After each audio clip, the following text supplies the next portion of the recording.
What is up, party people? Welcome back to my channel. I'm Jamila. This is JemilaBeReadin, because I do be reading, and today we're going to be talking about all of the books that I read in December and January. I never ended up doing a December wrap-up. I always feel like it's like a bit awkward as I'm trying to do like end of the year stuff in January, so I never did a December wrap-up, so I'll just include that here. We'll start with the books that I read in December. It'll be really quick because I actually talked about some of these books in like my bests of and perhaps my worst of. I actually can't remember.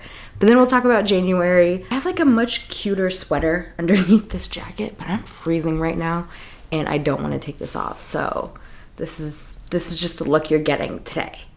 Anyways, let's hop into it. Yeah, so I actually December was a great reading month for me because I got 3 5 stars and 1 4.5 star in like right at the end. 2024 said let's end with a bang. So some books that I already talked about in my best of video, which you can go watch. I don't know where it'll be, but it'll be somewhere. And that's Ghost Roots by Pemi Aguda, which is a collection of short stories that are all a little bit speculative based on Nigerian folklore. Incredible. I am not someone that typically likes short story collections. I don't gravitate towards them, but this one was great. I enjoyed every single one. I don't think I gave a short story less than 4 stars. And I still think about some of these stories even now, like almost 2 months later. The other 5 star I gave was There's Always This Year on Basketball and Ascension by Hanif Abdurraqib. As I've mentioned previously, this was my very first book by this author. Incredible, like deeply emotional.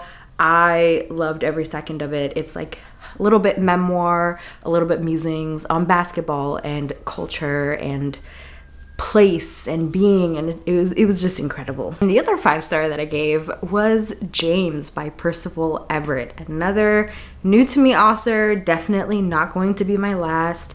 This is kind of a reimagining of Huckleberry Finn that's following one of the enslaved characters from Huckleberry Finn, James, or I guess Jim in Huckleberry Finn, and we are just, I guess, observing the story from his perspective and beyond. I've never read Huckleberry Finn, so I cannot really say or speak to how well this does it, or like what conversations I suppose is trying to have like with Huckleberry Finn. But outside of that, it really was just a really interesting look at how Black people and enslaved people at the time had to code switch even then and just like really feed into the narrative that white people and like white enslavers had of Black people, how dumb they thought we were. It was a really interesting look. It was so well written. I cared so much about James and all of the characters in here. When it was over, I was kind of like, oh my god, it's done. Like, I'm sad that this is over. It was so good. It was so good. And the 4.5 star I gave was to Sea Sparrow, which is book 5 in the Graceling Realm series. I've talked about this series extensively, at length. I feel like if you're watching me, you should already know about the Graceling Realm series. And if you haven't, now you know. I'm not going to really go into it again because it is book 5. And I also talked a little bit more about my thoughts about this book and then the other 5 stars that I gave in December in my best of 2024 video. So you can just go watch that. Okay, let's talk about the 2 other books that I read that I have not talked about. The first one is Lights Out by Nabessa Allen. This got really popular on Book Talk and just like the bookish space. It's another dark romance comedy in the same vein as Butcher and Blackbird. And I was kind of curious. What can I say? I always get curious when things pop off. Even if I think that it might not be for me, I've been surprised. There are some things that end up being for me. And I liked Butcher and Blackbird. Maybe like is a strong word. I honestly like would have given it like a 3.75 or a 4 star had it not ended in the way that it did. Like, there was the last 20% of that book was just completely unnecessary. Anyways, we're not talking about Butcher and Blackbird. We're talking about Lights Out. This is following a woman. Cannot recall for the life of me what her name is, but she is a nurse, I think, like an emergency room nurse.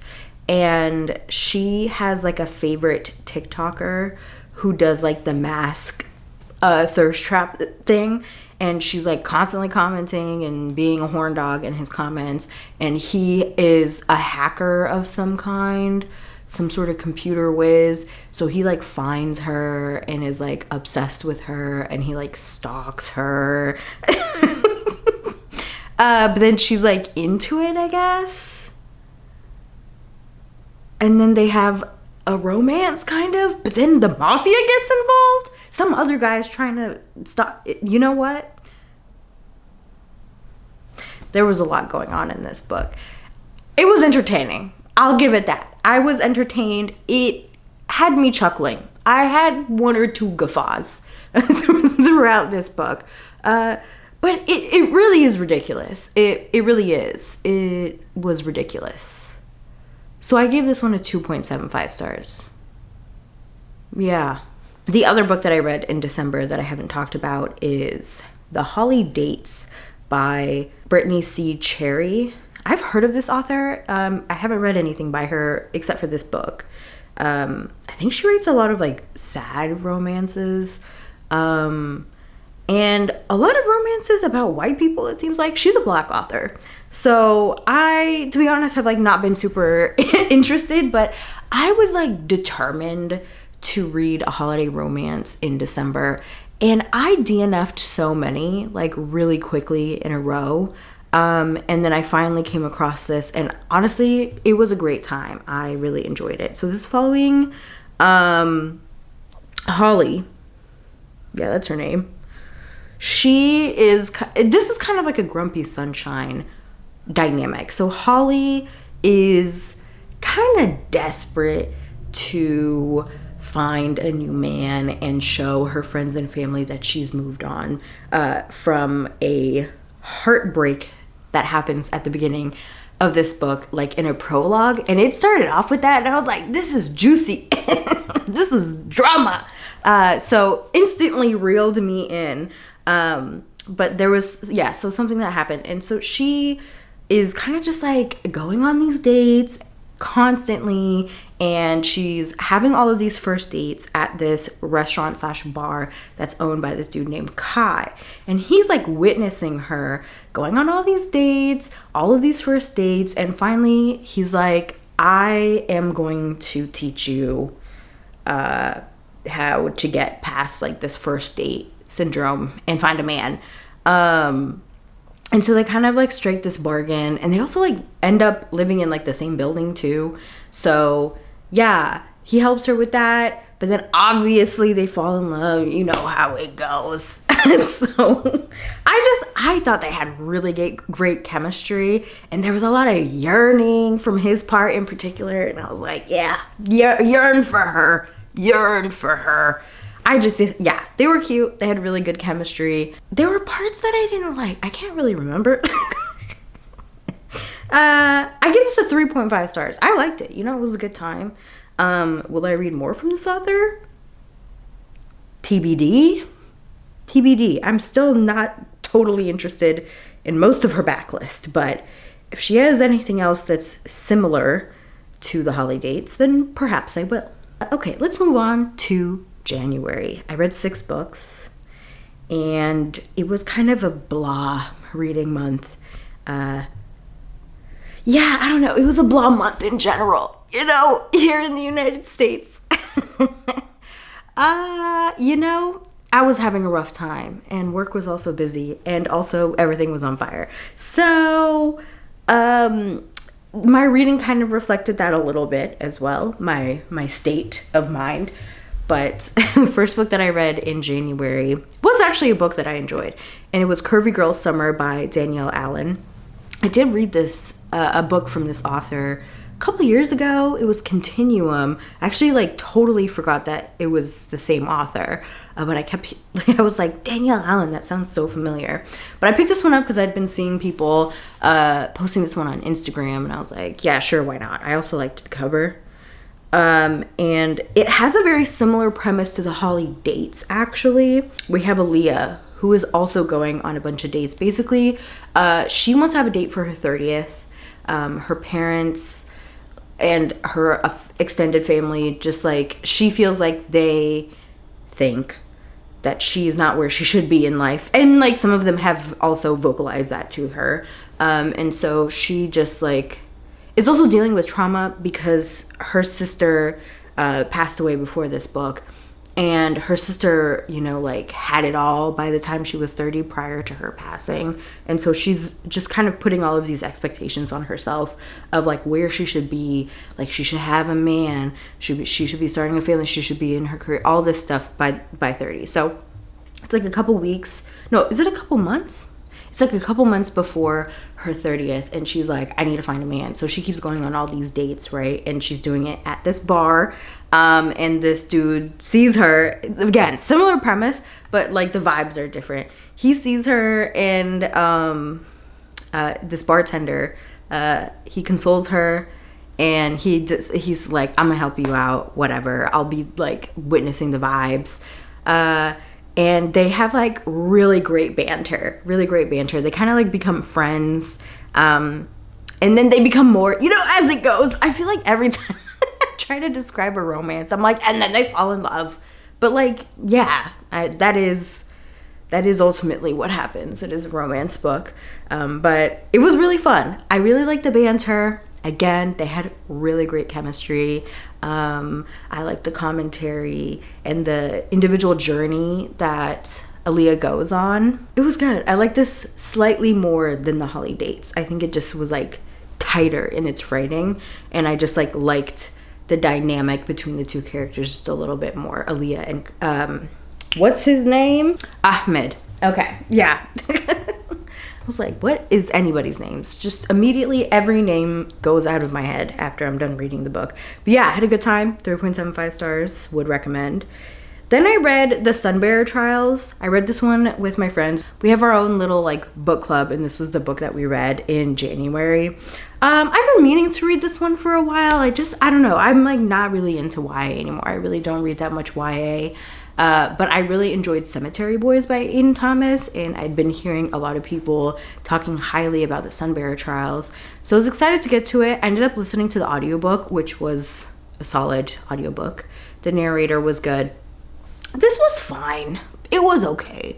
Basically, it's set in this like secondary world, but then also there's like modern technology, but they call it something else. So like YouTube is called TuTube, and there's like their version of TikTok and like Instagram. I'm actually quite a little confused by the world building that's going on, but basically we're in this secondary world where there are gods, and there are humans as well. And then there are like demigods or semi-dioses as they're called in this book. You have the golds, who are like the more prestigious gods, I guess. And then you have the jades, who are like the lower gods. And then you have the obsidians, who are kind of like the bad guys. At one point there was a big war, and all of the obsidian gods were like banished and are like stuck in the stars or something like that. And like they were basically like wiped out. So there's really just the golds and the jades. And every 10 years they have the Sunbearer Trials, where they have these trials for someone to become the Sunbearer, and the person who comes in last place in the trials is the sacrifice to Soul to power these soul stones to keep the obsidians locked away wherever they are. Soul being the sun god, who I guess is head honcho god. And our main character is Teo. He's 17. He is a jade, and he gets selected to be a part of the Sunbearer Trials, much to his surprise and many other people's surprise, because it ends up mostly being golds who are in the Sunbearer Trials. Actually, the last time a jade was in the Sunbearer Trials was like 100 years prior. So he joins, and then there's another Jade that also joins, and then his friend who's a gold, and then like a bunch of other golds, and then there's this guy named Aurelio who Teo used to be friends with, but then they like had a falling out, and also they kind of like each other, and then they go through these trials, and that's basically the story. I thought it was fine. It felt very young. It felt very teen. Like, it was annoying in the way that teenagers are annoying in some ways, but it's like fine. You know, like, I'm not the target demographic. It's fine. It was fun. I liked all of the like conversations around gender and transness and just like how open queerness was in this world. I think it's a good book for the youth to have. I'm not the target demographic, and that's fair. I gave this one like a 3 stars. It was fun. I kind of just let the audiobook wash over me a little bit. I think that helped with some of the issues I would have had. I tried reading this one as an ebook a couple of times, and I was just like really struggling to get into it. So it was good that I switched to the audiobook. The next book that I read was Sisterhood Heals: The Transformative Power of Healing in Community by Joy Harden Bradford, PhD. This is a nonfiction, self-help-ish kind of book, kind of psychology book. It's written by a therapist, and it's all about sisterhood and the transformative power of healing in community. It's basically a book about friendship and why friendship is important, and like various kinds of friendship dynamics, specifically like Black women friendships.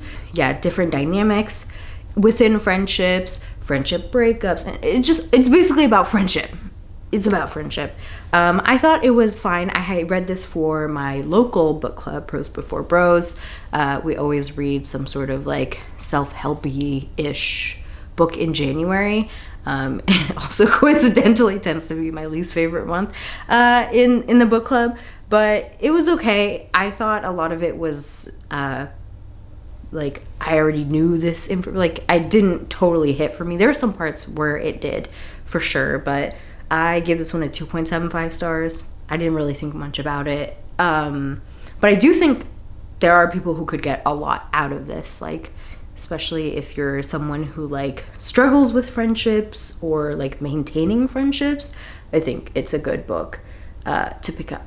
Then I picked up The Gilded Crown by Marianne Gordon. This is the first book in the Raven's Trade duology. Now, I picked this one up because I'd seen various people such as Bailey from Greek Choir Course. I think that's what her username is. She was talking about this book a lot, and then some other people, friends in a Discord server that I'm in, were talking about this book a lot. It looks like a shitty romantasy based off of the cover. But it's actually not really a romantasy. It's just a fantasy book, and it's sapphic, and there is lightly a romance throughout this, but it's mostly fantasy. So I picked this one up just because I'd seen some people I'm friends with talk about this. It's following Helliver, who has the ability to like bring people back from the dead. I guess you could say she's a necromancer. They don't use that term in this book, but she is able to raise the dead, obviously, with some detriment to her, or there's something that needs to be done in order to bring people back from the dead. She ends up bringing back Princess Sullivan, and then ends up getting roped into court politics. She is basically threatened to come and be the princess's like reviver, I guess, because there are people who are clearly trying to come after her. And so she gets swept up with the princess and all of these court politics, and she's also trying to figure out who is trying to kill Sullivan. And yeah, so we just kind of like watch her as she does this. It's a very slow moving book.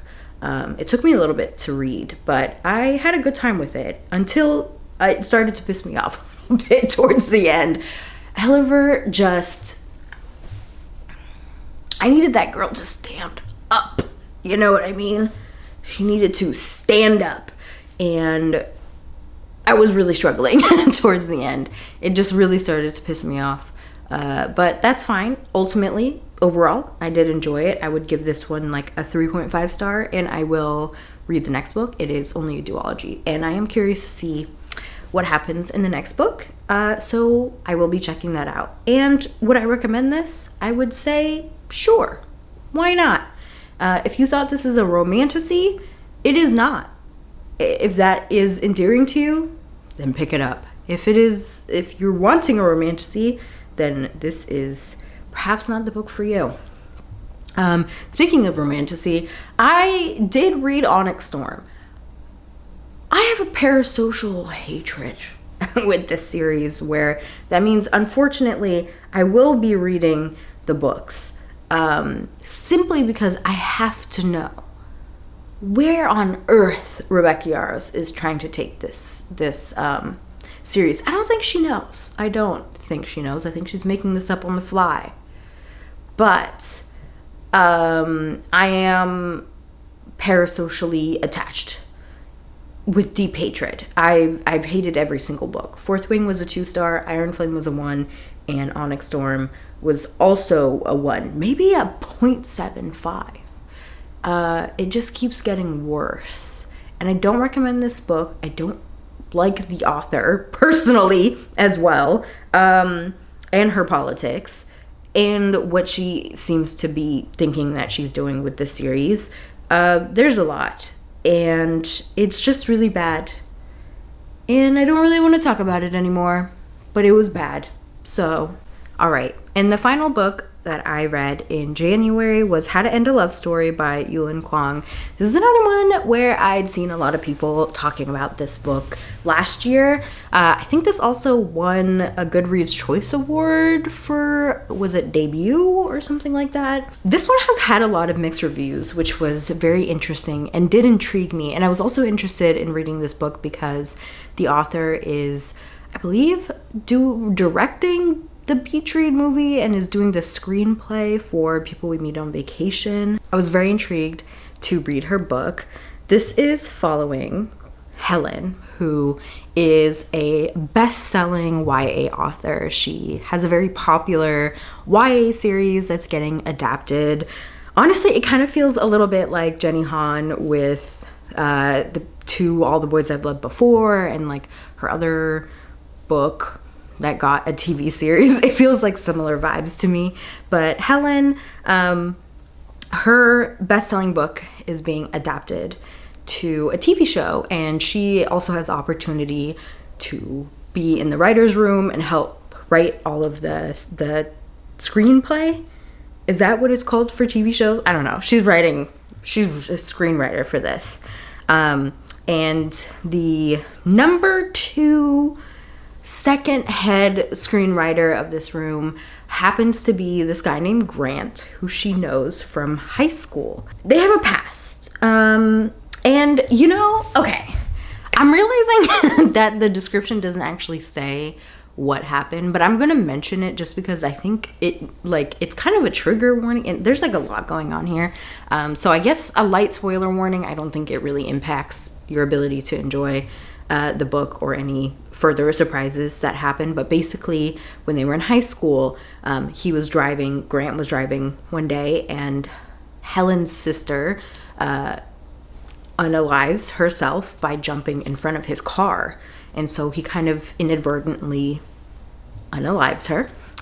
And so there's like this very tragic thing bringing them together. She doesn't see him after this. Obviously, Helen is very deeply impacted by the loss of her sister. And so when she finds out that he is also part of this writer's room, she is obviously really struggling.